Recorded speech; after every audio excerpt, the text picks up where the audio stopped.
tadi Bio Farma Group sudah membahas mengenai life cycle assessment juga. Kali ini kami hadirkan juga beberapa expertnya ya berkaitan tentang life cycle assessment. Narasumber kali ini beliau bernama Dr. Insinyur Kiman Siregar. Selamat siang Pak Kiman.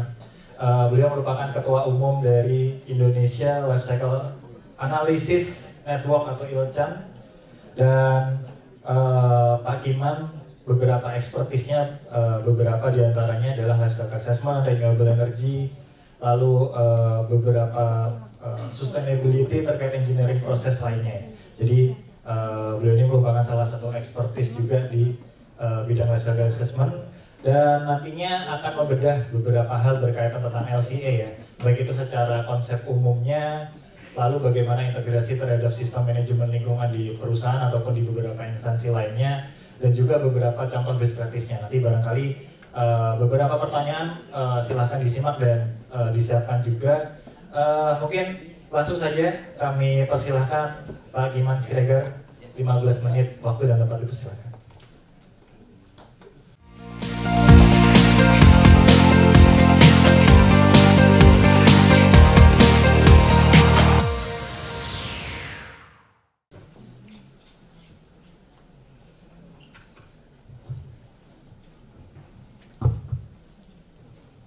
Baik,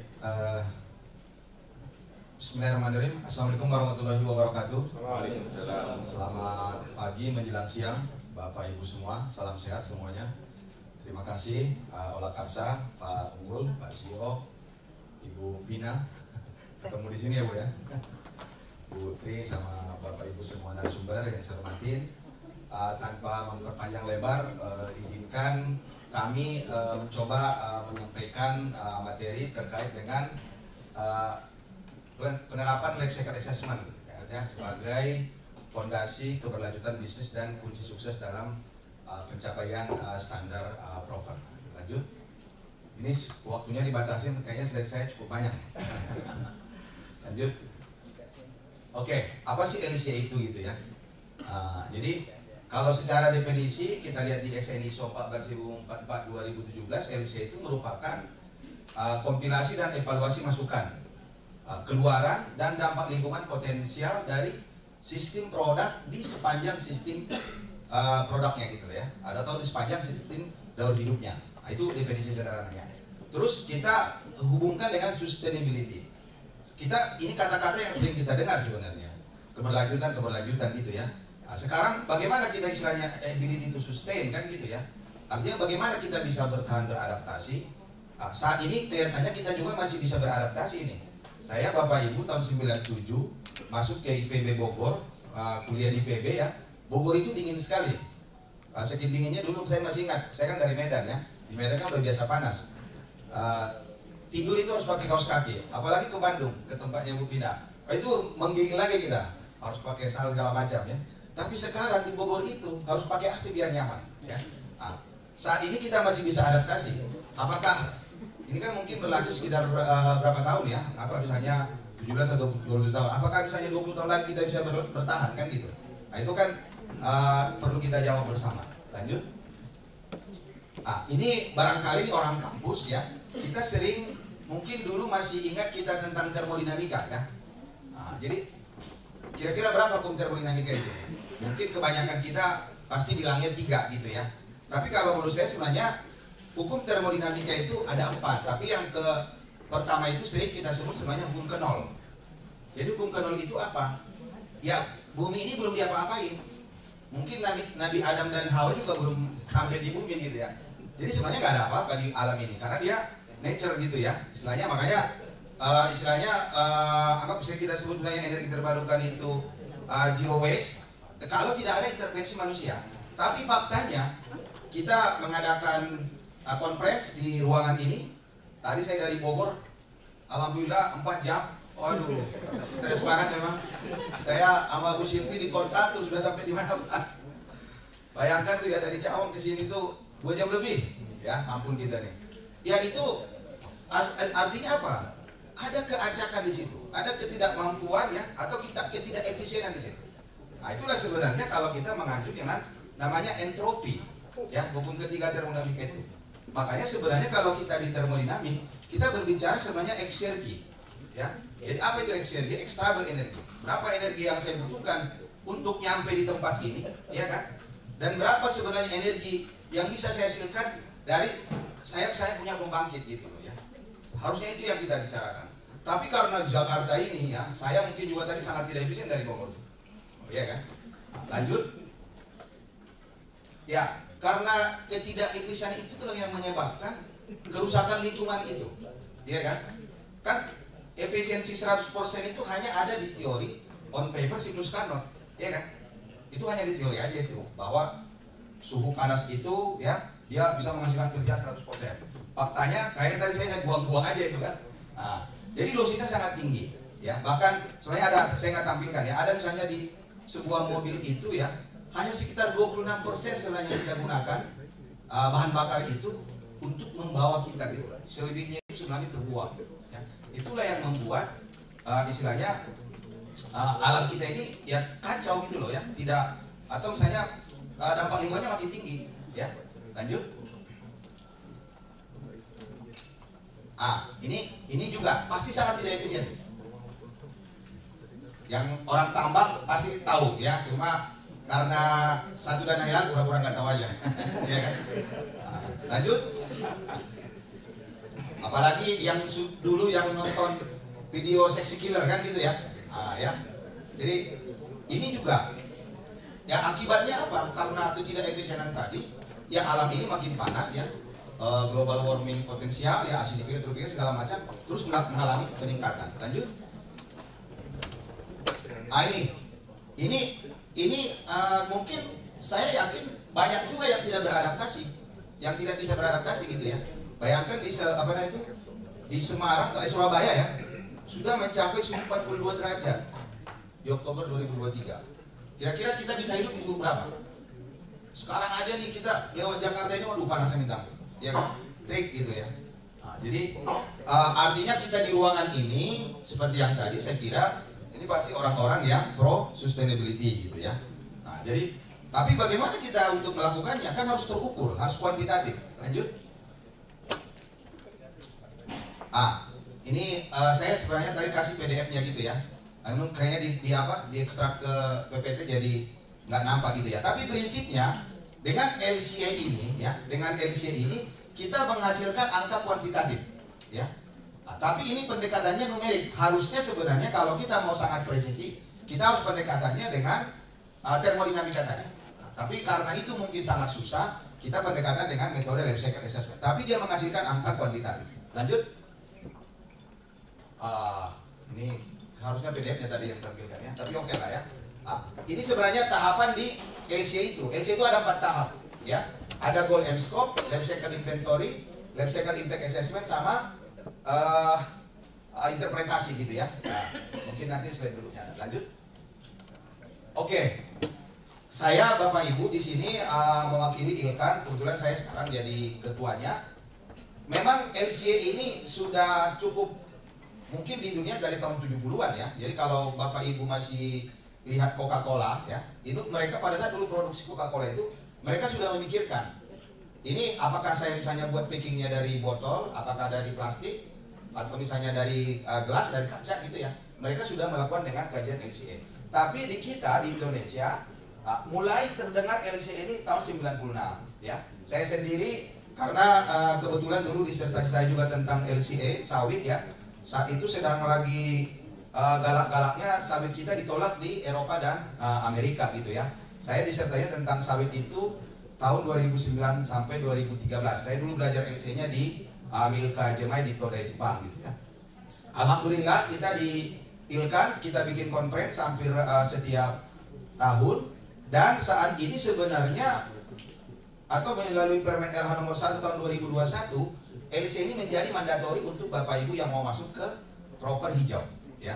Jadi Bapak Ibu yang mau masuk ke proper hijau dia wajib menggunakan atau wajib menghitung dulu LCA di perusahaannya gitu ya, atau di produk yang ada di perusahaannya. Lanjut. Ini saya kira data gitu ya. Artinya memang kita melihat bahwa dari tahun ke tahun peserta proper ya itu mengalami peningkatan terus semenjak keluar permennya di 2021 253 ini ya, kalau nggak salah ya, yang maksudnya kandidat hijau. Lanjut. Ini dia 257. Dan di 2023 kemarin itu calon apa? Yang calon kandidat hijau itu atau yang kita evaluasi di LC-nya itu sekitar 670-an. Ya, lanjut. Apa manfaatnya istilahnya dengan kita melakukan LCA? Ya, pasti yang nampak di pikiran kita, ya kan kita kan di perusahaan ini selalu diarahkan di proper itu melakukan continuous improvement, ya.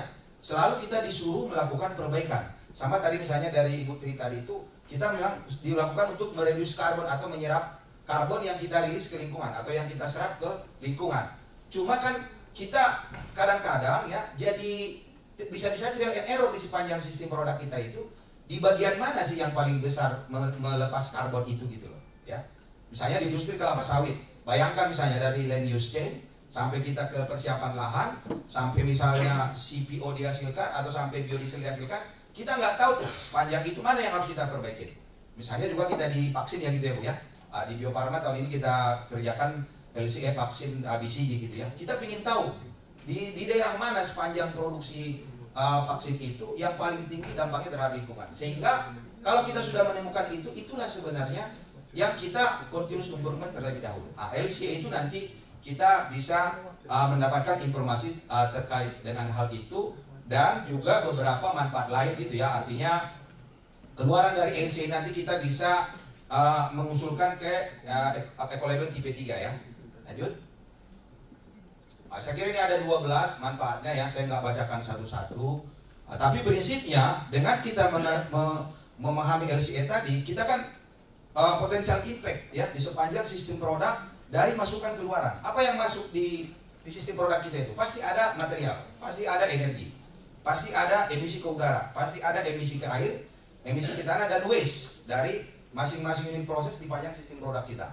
Dengan kita menginventori dan menganalisa itu, maka sesungguhnya sebenarnya kita menjadi tahu gitu loh ya, seberapa detail ya. Makanya tadi kalau saya pribadi sebenarnya mendekatkan ke eksternal tadi.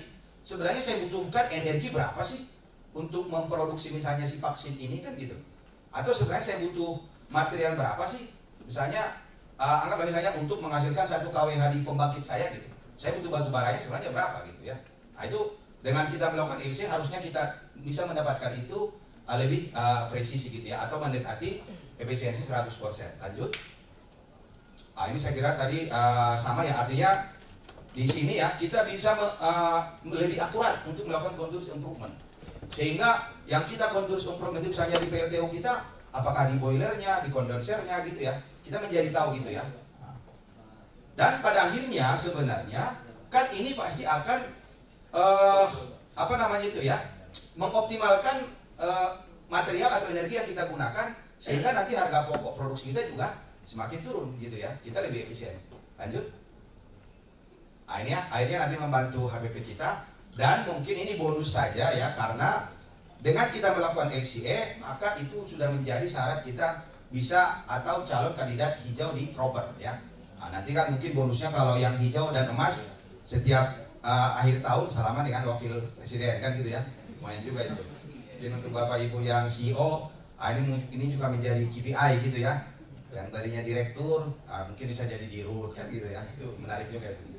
Lanjut. Sekarang kan sebenarnya LCE ini sekarang juga lagi banyak dipakai nih untuk SAF, Sustainable Aviation Fuel gitu ya.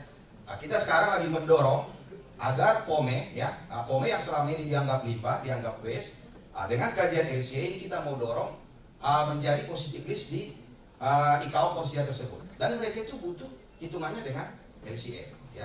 Jadi sebenarnya banyak produk-produk kita nanti yang kita memerlukan LCE ya. Artinya kita sepakatlah bahwa LCE itu sebenarnya memang life cycle assessment for sustainability gitu ya.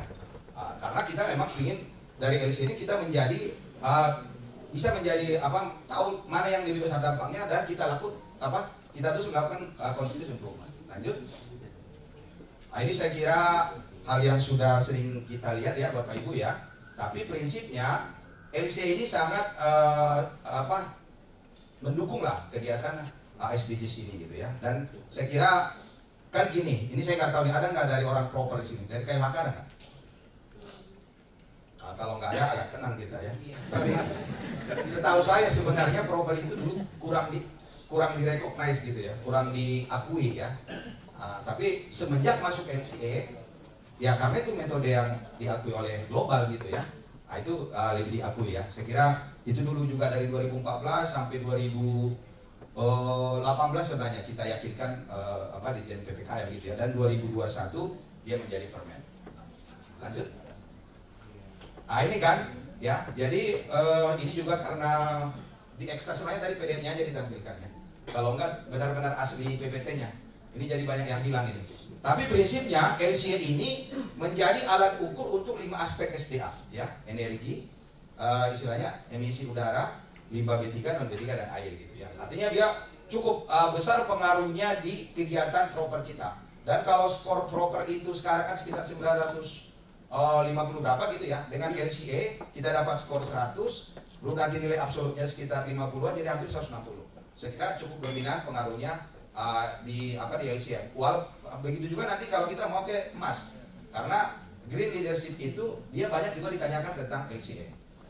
Green leadership, eko inovasi, dia harus based on LCA, kelima SDA tadi, juga inovasi sosial. Dia kalau nggak salah inovasi sosial juga maksimal poinnya kalau dia berhubungan dengan sistem produk yang dikaji melalui metode LCA tersebut gitu ya. Lanjut. Ini ya, selalu kan kita berbicara energi terbarukan. Kita selalu berbicara energi terbarukan. Bahkan target kita di 2030 sebenarnya kan kita harus mix 23%. Saya dengar sekarang itu 2025 ya, 2025 kita 23%. Kayaknya nggak mungkin tercapai 2 tahun depan. Ya. Kenapa agak lambat? Karena menurut saya tidak dibarengi dengan perhitungan CO2-nya tadi itu. Karena kalau bisnis to bisnis renewable energy itu dibandingkan atau buat bersaing dengan istilahnya fosil, pasti akan tidak jalan. Karena fosil itu kan teknologinya sudah cukup lama dikerjakan gitu ya. Sementara energi terbarukan itu baru akhir-akhir ini kan gitu ya. Tapi kalau kita istilahnya berbicara berapa radius CO2 misalnya ekivalen yang bisa dia saving, itu kita hubungkan tadi dengan misalnya Ibu Tri bilang tadi carbon trading, maka energi terbarukan itu akan menarik dan investor akan incas di situ. Dia akan main di energi terbarukan ya. Nah, ini tapi angka-angka ini boleh lah ya. Kan Indonesia jago tuh angka-angka ya. Gitu. Lanjut. Oke ya, saya kira ini juga angka-angka ya, tapi perlu saya sampaikan. Nanti dibaca aja. Lanjut. Kan sebenarnya apa yang bisa maksimal kita lakukan untuk mengurangi dampak lingkungan ini? Maksimal itu sebenarnya melibatkan civil society. Bayangkan ya, 275 juta rakyat Indonesia, mungkin saya kira 170 jutaan konsumsi ya. Saya sih sebenarnya kita dari Inkan membayangkan 5-10 tahun ke depan, kita kalau mau beli nanti produk di supermarket itu tidak lagi sekedar ada logo halal ya, atau misalnya expired, tapi sudah muncul CO2 ekivalennya. Ya, saya terakhir di Jepang ya, dan saya pernah terakhir juga di Malaysia itu di bandara mereka juga ada kayak gitu. Di kita itu masih jarang. Saya belum menemukan. Sehingga Gen Z itu dia akan care gitu loh. Saya misalnya anak orang kaya ya, ada misalnya 3, kan kalau kita supermarket itu paling-paling yang harga 10.000, 20.000, 30.000 kan. Ini udah ketahuan tuh yang kaya pasti sebelah kanan ya.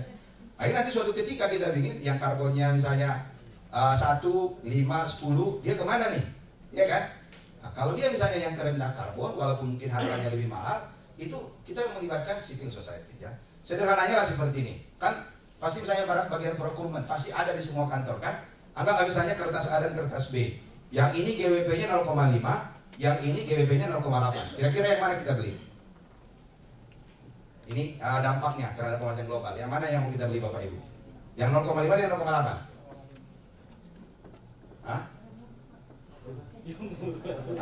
Itu jawaban juga, apalagi bagian pengadaan, ya kan? Kamu tuh hebat kali kau yang ngabis-ngabisin duit negara gitu ya, atau di perusahaan ya, pasti dia beli yang murah, ya kan? Tapi suatu ketika ada reward itu, ya kan? Makanya misalnya green building, harusnya menurut saya dia pakai yang kayak gini. Inilah catatan dia menjadi green building, kan gitu ya? Tidak karena warna catnya kayak olah karsa gitu ya, jadi ya tapi memang tindakannya sudah ke hijau gitu ya. Nah, itu yang kita harapkan sebenarnya dengan kita mengimplementasikan LCA ini. Lanjut. Nah ini ya, misalnya carbon footprint. Ada memang tersendiri ISO 14064 dia hanya menghitung satu dampak saja carbon footprint ya. Tapi kalau di Indonesia sebenarnya ada 18 dampak yang bisa kita hitung Bapak Ibu ya. Kami dari Ikan rutin sebenarnya melakukan training gitu ya. Lanjut. Nah ini LCA nanti kita akan dapat eco label tipe 3 ya. Kalau kita sudah melakukan LCA, nanti di produk kita itu kita bisa stamp gitu ya. Kita bisa tempel kajian LCA kita. Lanjut. Sebenarnya LCA ini juga bisa mengontrol supply chain gitu loh ya. Coba bayangkan ya, saya kadang-kadang juga berpikir ya, batu bara di Suralaya, PLTU di Suralaya, batu bara datang dari Kalimantan, iya kan? Di Kalimantan dia pasang pembangkit listrik tenaga diesel. Kenapa nggak di sana pasang PLTU-nya kan gitu ya? Ya karena kita mungkin belum care atau kita mungkin belum tahu LCA itu ya. Tapi kalau kita dengan menghitung, misalnya air mineral yang diproduksi di Sukabumi, kalau itu kita bawa ke Aceh, itu pasti jauh lebih tinggi dampaknya, ya kan? Makanya sebenarnya dengan kita belajar LCA, ya, akhirnya juga kita tahu ini pabrik ini jangan di sini, ya kan? Harusnya karena konsumennya di sana pasang di sana, ya gitu ya. Ini juga saya kira membantu pemerintah kita dalam menentukan desain keseluruhan misalnya instalasi pabrik. Lanjut. Nah ini tadi saya nggak ceritakan lagi ya, tadi Bu Tri udah bilang, artinya memang biar misalnya kita makin semangat mengimplementasikan atau menghitung karbon yang kita rilis ke lingkungan, berapa nanti SP kita sekarang saya kira udah diatur di KMHK ya, melalui SPE atau misalnya di apa, karena kan wajib SRN ya, sistem registrasi nasional, artinya ada potensi ini ya, artinya kita melakukan LCA selain misalnya tadi untuk keperluan proper, tapi kita juga nanti mungkin kita daftarkan kita hitung SPE-nya, bisa kita jual di karbon trading gitu ya. Mungkin juga tadi yang dibilang Ibu Tri tadi itu, saja kita buat juga drumnya gitu loh. Kan drum itu kan istilahnya harus kita hitung, memang nggak hari ini kita hitung langsung kita jual.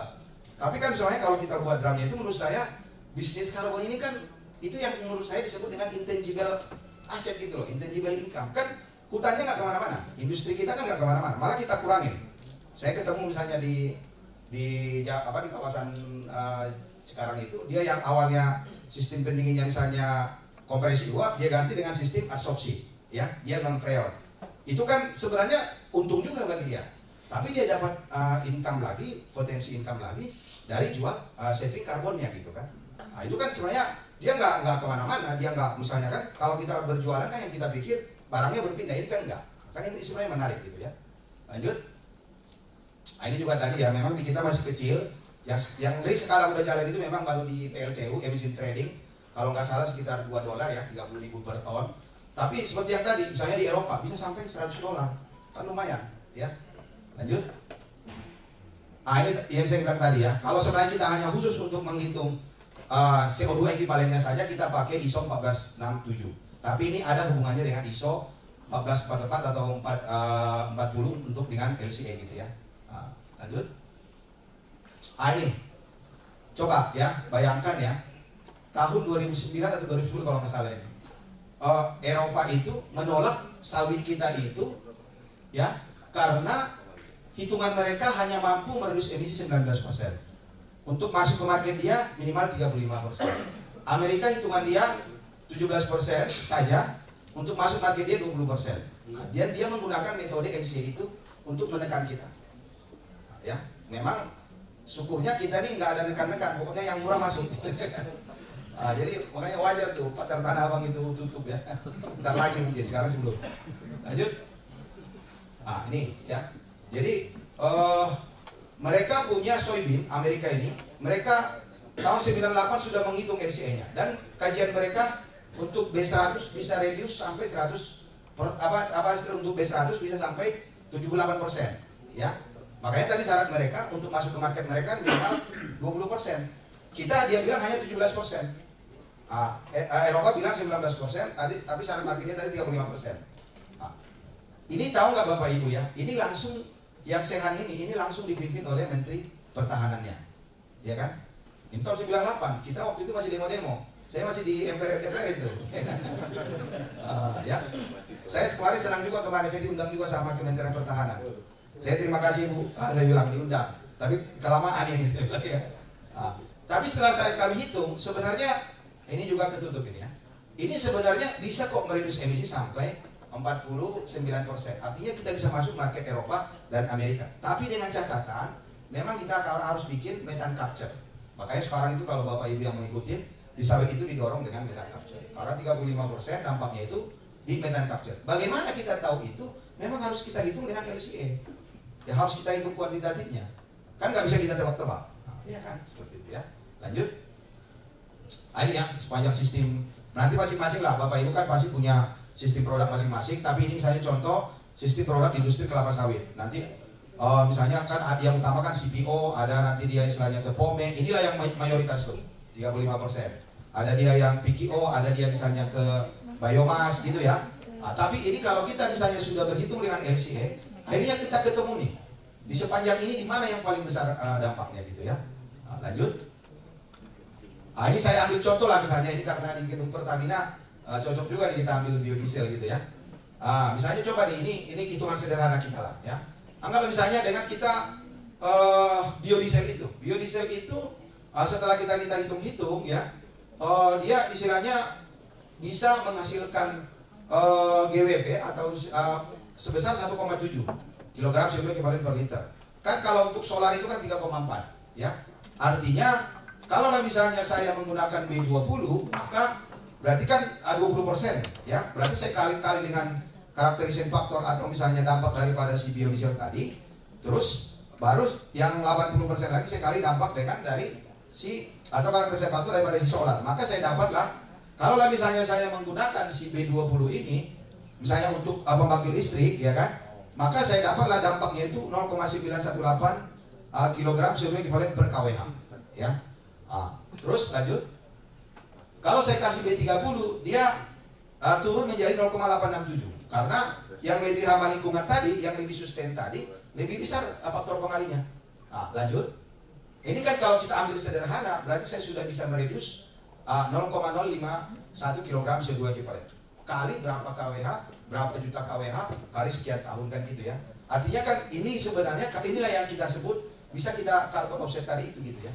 Kita bisa, tapi memang harus kita hitung ya. Salah satu dengan metode LCA atau ISO 14064 tadi ya. Lanjut. Ini juga, misalnya kita menggunakan pembangkit listrik tenaga biomasa. Ini juga menarik sebenarnya. Kita itu paling banyak sebenarnya potensi biomasanya. Tapi kita hanya menghitung potensi-potensi aja. Ya kan? Nggak pernah kita istilahnya lanjutkan ke perhitungan metode yang diakui internasional, sehingga bisa kita perdagangkan karbonnya gitu ya. Kebetulan saya memang mengembangkan ini. Kita kembangkan sampai yang kapasitas 100 kW gitu ya.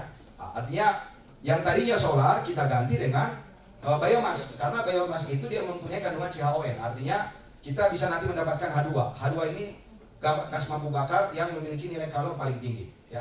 Baru kita hitung nanti LCA-nya. Lanjut.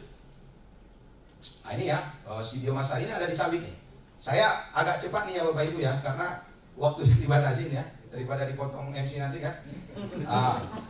Tapi artinya ada 5 potensi biomas di sawit itu. Mulai dari istilahnya pelepahnya, mulai dari batangnya, tandan kosongnya, ya, serabutnya, sampai misalnya cangkangnya. Ya, ini bisa kita sangat bisa. Bahkan sekarang ini Bapak Ibu banyak nih pemain-pemain yang jualan biomasa keluar. Tapi selain kita dapat cuan, apa ruginya bagi kita? Ada yang kebayang nggak? Ini siapa tahu di sini ada pejabat nanti yang bisa menginspirasi gitu ya. Biar itu maksud saya dilarang gitu ya.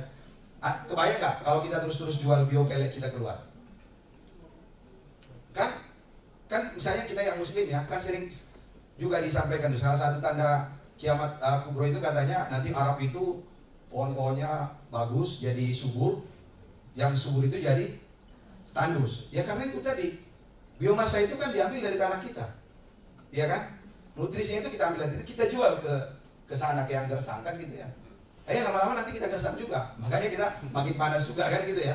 Karena kita tanam pohon juga nggak sebaik dulu lagi pertumbuhannya, ya. Tapi maksud saya, artinya kenapa kita misalnya harus menggunakan terus-terusan batu bara padahal kan biomasa kita banyak. Ya tapi memang kalau bisnis itu bisnis, nanti saya ada juga hitungan LCA-nya, itu memang nggak menarik kalau secara bisnis.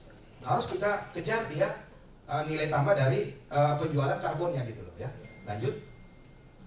Ini anggaplah saya buat tadi saya 5 skenario ini, kebetulan kita juga sedang publikasikan gitu ya. Lanjut. Ketemu kita ini CO2 equivalent, kita hitung dengan kajian LCA, kita ketemu berapa nilai apa namanya itu ya, cradle to gate CO2 equivalent daripada batang, pelepah, tandan kosong, serabut sama cangkang gitu ya. Dan kalau ini kita implementasikan ke pembangkit listrik tenaga biomasa, kita ketemulah GWP-nya itu 0,138 kg CO2 equivalent per kapal. Artinya ini jauh lah di bawah PLTU gitu ya. Lanjut.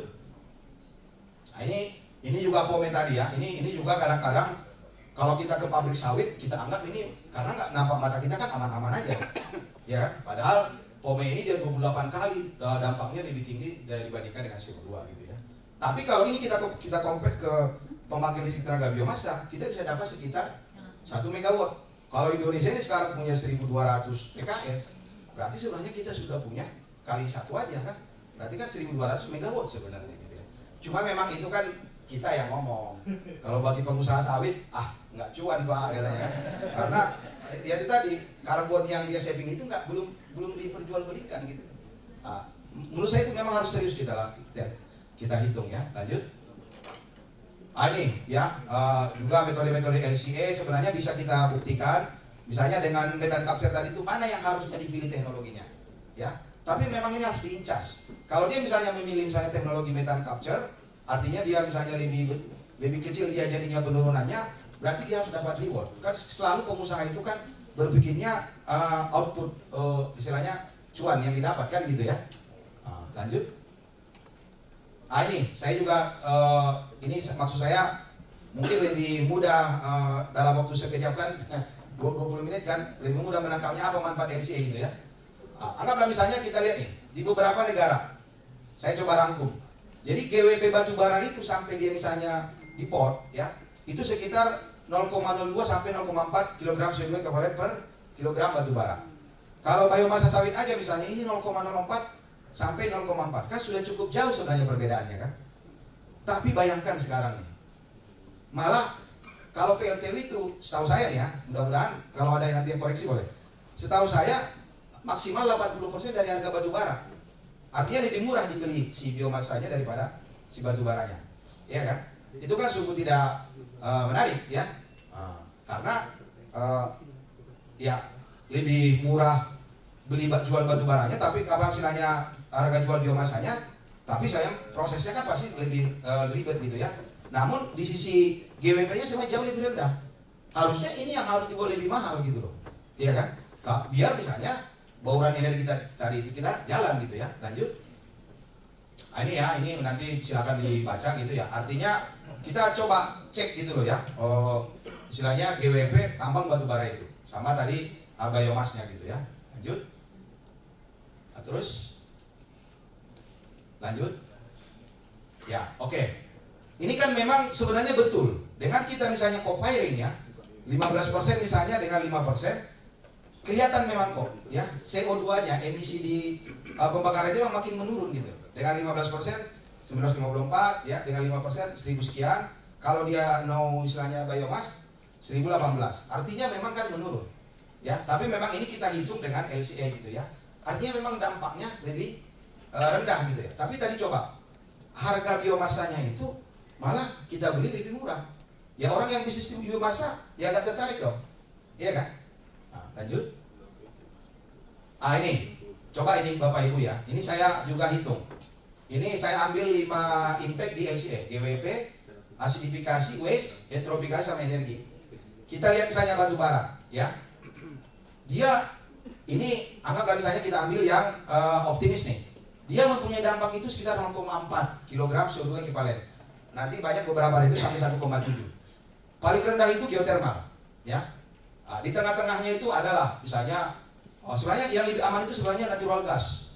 Nah, kita lihat nanti sih natural gas. Tapi ini masalahnya udah kita kontrak panjang ini dengan luar, ya. Makanya mungkin ini juga kelamaan nyampe LC-nya di kita gitu ya. Ya. Jadi, tapi lihat nih di sisi energi, ya. Ternyata geothermal ini energi konservasinya paling tinggi. Kalau kita di energi ada namanya NER, net energy ratio. Atau di bisnis itu ada namanya BC ratio, benefit cost ratio. Berapa energi yang dibutuhkan untuk menghasilkan satu energi. Kan di benefit cost ratio juga gitu. Dia kan harus lebih besar sama dengan satu. Kalau kurang dari situ berarti kan nggak cuan kan gitu ya. Nah ini coba. 1 kWh itu kan sama dengan berapa megajoule? Kan sama dengan 3,6 megajoule. Artinya untuk menghasilkan 3,6 megajoule atau untuk menghasilkan 1 megajoule, satu energi, saya butuh 3 energi. Iya kan? 1 bagi 3 kan 0, gitu loh ya. Pasti nggak cuan. Nah, kita lihat sekarang batu bara, dia bisa 3,6. Artinya masih ada potensi lebih besar sama dengan 1. Makanya batu bara itu wajar.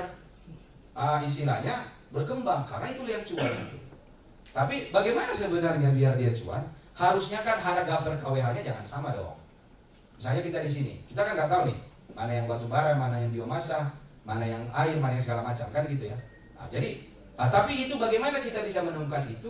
Kita harus hitung dengan metode LCA. Akhirnya LCA ini juga sebenarnya itu tadi pas sebenarnya yang Olah Karsa buat. LCA ini bagian dari metode untuk mempertahankan atau misalnya melakukan keberlanjutan di bisnis gitu loh ya. Jadi jangan kita istilahnya karena misalnya kan batu bara kita kan, hutan kita kan juga dulu banyak. Karena nggak ada kajiannya kan habis saja sekarang. Fosil kita juga banyak sekarang juga sudah mulai habis ya. Ini saya kira LCA cukup membantu gitu ya. Contohnya misalnya juga nuklir ya. Misalnya nuklir itu dia ternyata elektrifikasinya paling tinggi. Apa artinya? Makanya kalau nuklir itu walaupun misalnya GWP-nya rendah, tapi kalau dia misalnya meledak, mungkin 120 tahun nggak ada kehidupan di sana. Karena memang dari pembangkit yang ada, memang nuklir itu paling tinggi di elektrifikasinya gitu ya. Jadi kita misalnya dengan menghitung LCA di produk kita, ini pasti sangat artinya kita bisa dapat data-data yang lebih akurat, mana yang harus kita kembangkan gitu ya. Lanjut. Ya ini saya kira beberapa ya. Tadi misalnya batu bara itu ada yang sampai 1 ya. Tapi biomasa tadi yang kita hitung bisa 0,138.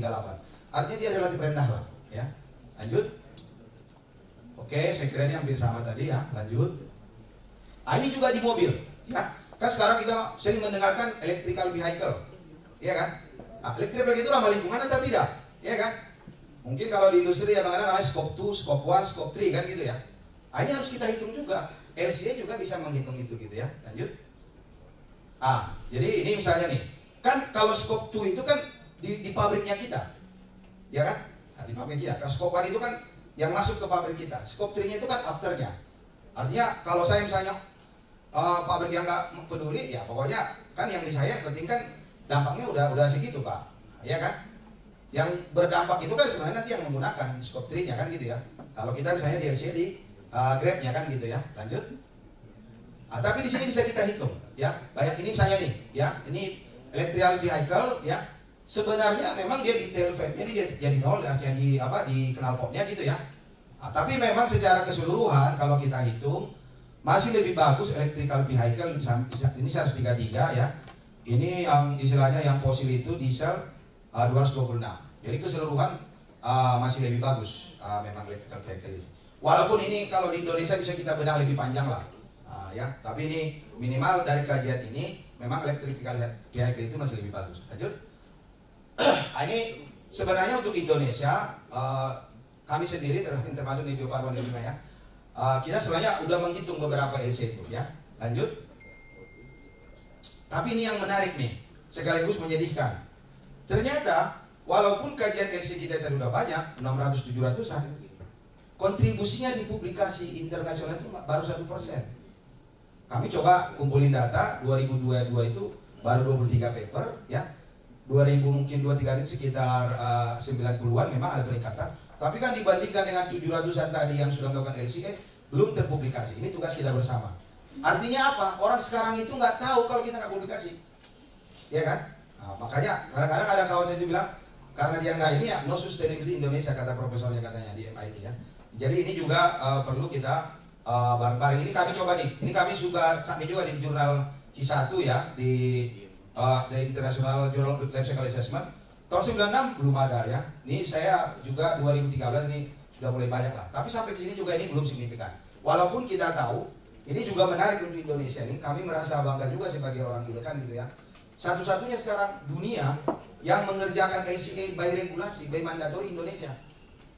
Ya, jadi kita cepat nih. Cuma memang harus kita dorong seperti yang tadi, biar perusahaan nggak merasa dikerjain, pemerintah juga harus dorong melalui mungkin Ditjen PPI agar carbon trading itu dipercepat. Ya kalau nggak bisa carbon trading, carbon offset, emission trading lah seperti di Kementerian SDM. Yang penting ada keadilan lah gitu ya. Jadi saya kira itu perlu dibantu biar ini makin masif gitu ya. Lanjut. Ya ini mungkin mendekati terakhir ya, Bu Moderator ya. Ini juga menurut saya harus sampaikan. Karena ini saya dari disertasi saya itu sampai saya beberapa kali presentasi, saya sampaikan ini. Sampai sekarang ini kita belum punya database. Ini menyedihkan ini. Ya. Jadi Malaysia itu dari 2006 mereka sudah bangun database LC-nya. Thailand dari 2002, kalau Jepang itu kalau saya tahun 97-an ya. Kita belum. Ini juga perlu saya sampaikan. Lanjut. Tapi secara parsial kita ILKAN misalnya dengan IPB, kita kemarin dengan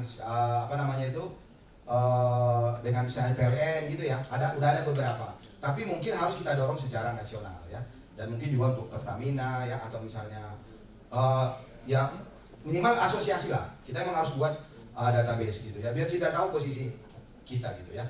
Lanjut.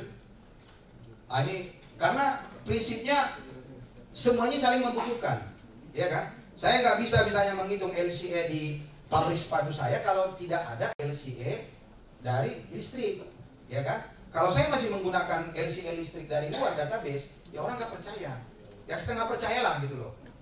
Ya, tapi kalau semua udah punya kita, itu pasti sangat presisi. Kita juga nanti soalnya bisa lah dengan muka tegak ngomong di internasional kan gitu ya. Kami segini loh gitu ya. Lanjut. Ini kami sebenarnya kemarin juga ILKAN itu dibantu atau kerjasama dengan GIZ ya. Kita sudah buat sebenarnya roadmap untuk ke database gitu ya. Mudah-mudahan sih bisa jalan ya. Lanjut Mbak, ini yang terakhir nih. Ya kita malah ingin selain database nanti kita juga punya software LCE basis Indonesia. Ini cita-cita gitu ya. Tapi saya kira ya dari 2014 ILKAN itu berdiri kan sampai sekarang ya anak hanya 10 tahun, cukup cepat saya kira pergerakannya gitu ya. Dan saya kira juga karena ada LCE wajib lah, makanya Bio Farma juga melakukan LCE gitu ya. Tapi memang itu sama-sama kita butuhkan saat ini. Ya. Saya kira itu ya, masih ada nggak slide? Oke, ini saya kira tadi mengambil yang tadi aja bahwa kita memang perlu LCE ini kita perkuat sebagai tools untuk sustainability dan database tersebut. Barangkali itu yang kami ingin sampaikan. Terima kasih. Kami kembalikan ke Mantan. Terima kasih. Tepuk tangan yang meriah untuk Pak Kiman. Tadi sudah dijelaskan beberapa hal yang mengenai bagaimana assessment melalui LCA ini dilakukan ya. Barangkali tadi beberapa potensial dampak lingkungan yang bisa di-highlight, apakah global warming potensial, geografikasi dan lain sebagainya yang memang bisa menjadi baseline untuk beberapa pengembangan inovasi-inovasi lainnya. Mungkin satu pertanyaan Bapak Ibu semua, silahkan, barangkali ada yang ingin bertanya. Silahkan.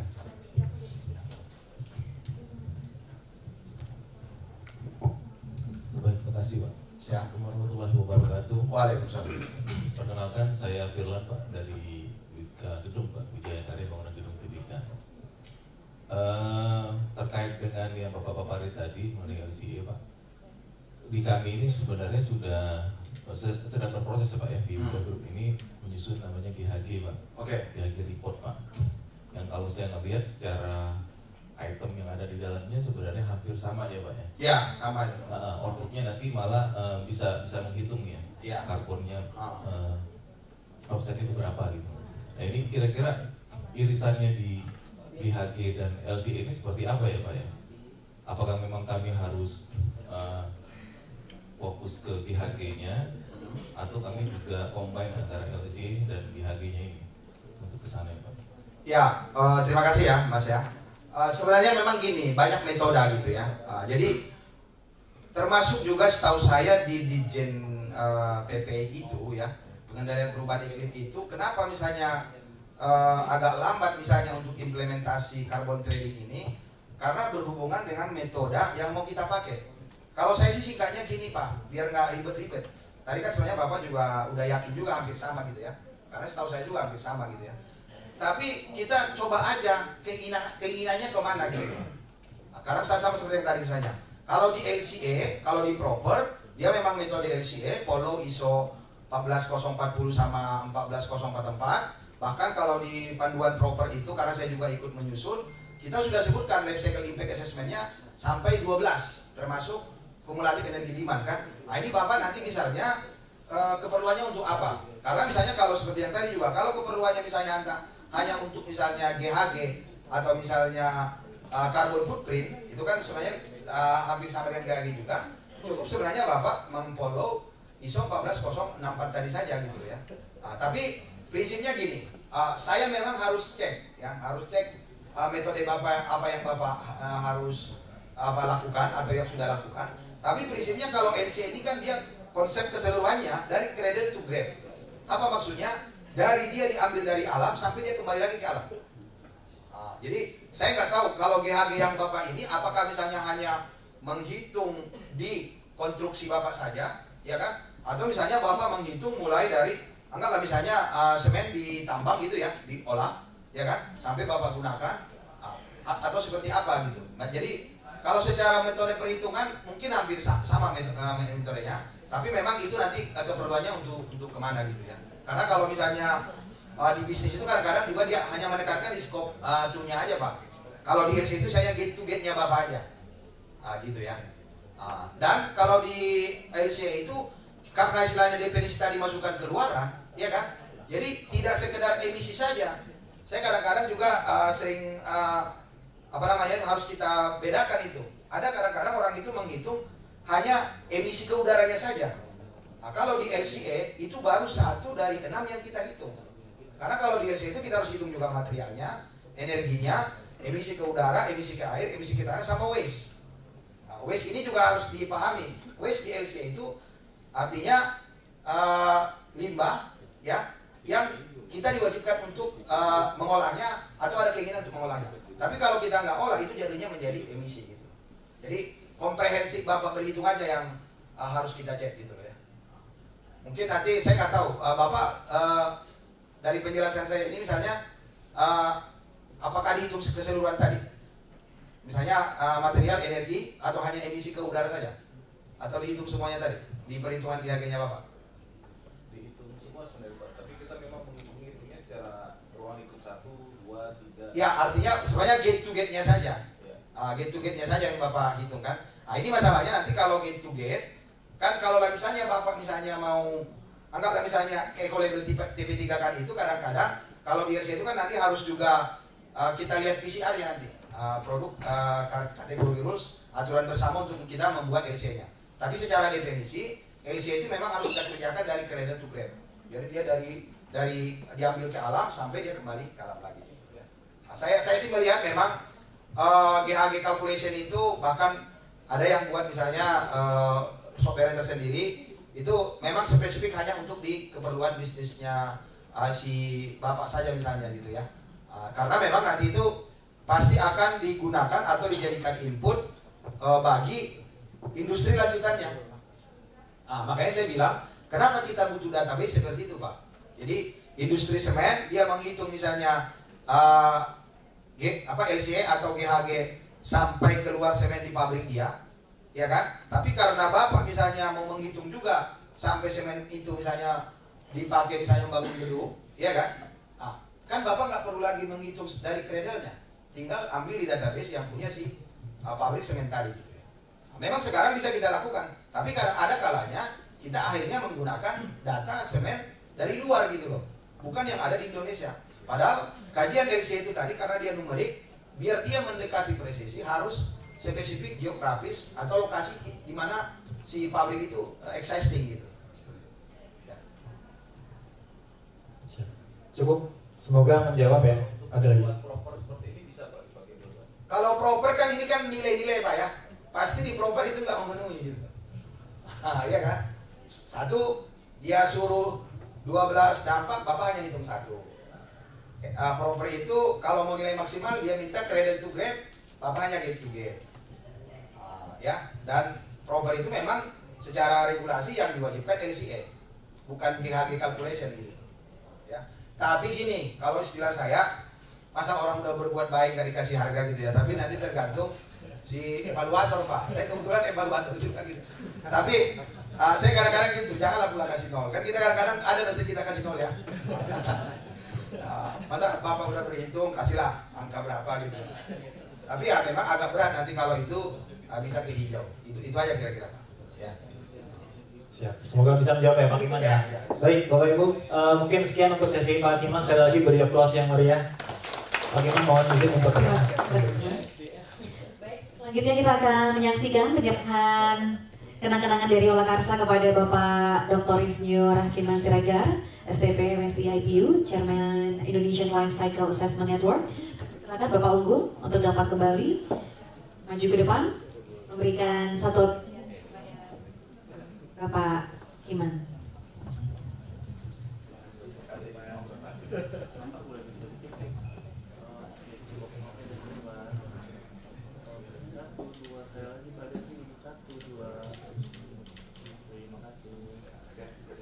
Terima kasih banyak Bapak.